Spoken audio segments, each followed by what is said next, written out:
And there was a film there. And I happened to, well, it just made me angry. I just have to be honest with you. I was incensed by it.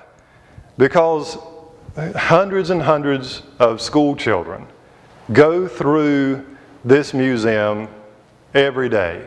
I mean, the place is just crawling with children, bus loads of children, gullible, easily manipulated, will believe anything you tell them, basically. Young children will, and that's the ones that were seeing this film. But they had this film. I just took a photo of it. I don't know if you can see this very well, but you see this chimpanzee here, and here is a rat, basically, shrew, a rat, a small mammal. And the first thing this is the opening sequence of this film that they have going on automatically at the Natural History Museum all the time. It's going on right now. And if you were there right now, you would be seeing this film. Well, this film starts out saying something like, you always thought that you were descended directly from a lion, or you were related to the line of a chimpanzee or a monkey or an ape. But no, really farther back than that, you are related to this little rat-like creature. And in the film, it was very oriented toward children. The rat's name was Morgie, and it went on from there. But now this is what the point I wanted to make right here, though, is this is brainwashing, folks. This is brainwashing. When you give people the choice of two things, either one of which are wrong ultimately, but you don't give them a third choice, like that maybe you thought that you evolved from a common ancestor of the chimpanzee or the gorilla, but no, rather is it possible that you were created by a supernatural being, an eternal being like God? No, that was not the other choice. The other choice was this rat here. So you're giving the children the possibility of two choices, either of which are wrong. That's brainwashing, you see. That's brainwashing. And that's what's happening in our capital today. At the Natural History Museum today. You can go there right now and you can see this film right here. Well, make a long story short, I was so incensed by it.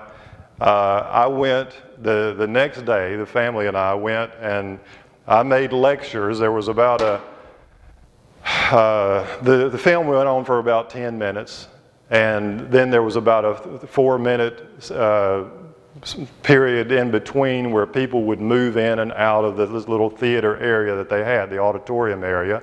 And so I decided that I was going to make little lectures, little mini lectures in this. I mean, this is radical, I know, but this is radical foolishness too. When you're faced with radical foolishness, it takes some radical actions to combat it. So this is what I did, and I guess maybe I'm the only one that ever did this, I don't know, but I stood up at the end of each one of those. We got there about 11 o'clock that next day, and I said, folks, when the movie was over, and there's a lot more I could say about the movie, total atheism from the beginning to the end of it. And it was supposed to make you feel really good toward the end of it that you were a mammal. That was the point of the whole thing. You ought to be really, really happy that you're a member of the mammal classification. And there was big pumped up music at the end of it, dolphins jumping out of the water, and lions roaring. And then there's some creature, not a man, not an ape, not a chimpanzee, no species, but he's supposed to be some in-between link. It's beating his chest and roaring, and we're supposed to connect with him because we're a mammal, and we're supposed to feel really good that we're in the classification of mammals. Well, I got up after the program. We got there about 11 o'clock. I got up. I said, folks, what you have seen is one of the most elaborate attempts at indoctrination and brainwashing that I have ever seen, that I have ever witnessed. I said, look, you can go downstairs in this very museum. On the bottom floor, they have a jar there. Looks like this, like a quart jar. Looks just like this. And guess what's on the inside of it? Well, there's a little skeleton. Well, it's a frog. That's probably not a very good illustration, but there's a frog in formaldehyde down there in the basement. And we noticed that. We looked at it. It actually, you could see the bones. I don't remember if you could see I don't remember if it was somehow transparent, but I can't remember exactly about that. But you could see the bones of the frog. Now, when we went upstairs, and if you've ever been there, there's a great rotunda, big, huge dome. And on one side is all of the fossils. They've got the dinosaurs and various fossils over there. But now, in that section, they've got a fossilized piece of rock, and I'm just going to kind of mimic my picture. This isn't exactly the way a frog looks like, but let's just say, it looked identical to the one that they had in formaldehyde downstairs.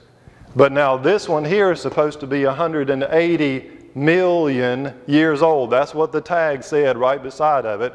This one here, the fossilized frog, was 180 million years old, but it was identical to the one that was in formaldehyde in the bottom floor.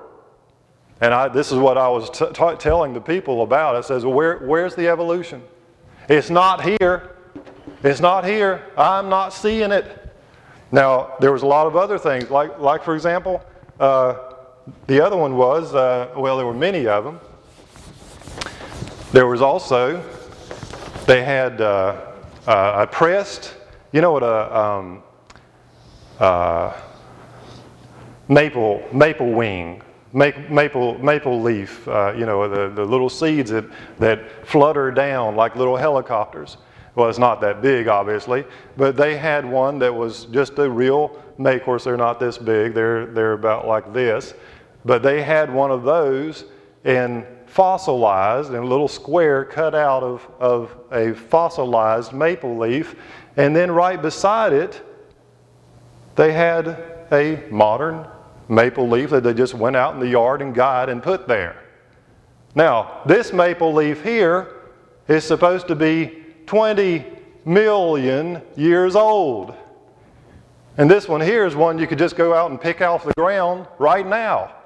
And I ask again, where's the evolution? It's not here. It's not here.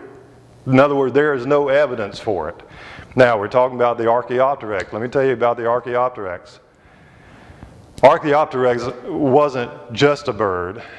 I mean, it was perfectly composed for flight. They have the fossil there. And it's got long, beautiful feathers, gracefully arranged tail feathers. Its primary feathers are beautiful, obviously arranged for flight. The Archaeopteryx wasn't just a bird. It was a beautiful bird at that. Feathers are highly specialized structures that have a hook and eyelet design. We talked a little bit about this last time. And if you were to look at it in a microscope, and this is the stem of the feather, and it has all these other little stems that come out, you know that there's about 20,000 between one of these stems here that come off of the main stem. There's about, well, an average bird, there's a little hook and a little eyelet, almost like Velcro, that bring those together to be light and strong. It goes all the way out to the end of the feather, and there's about 20,000 of them from there to there. Now, here's the point. Why is that significant?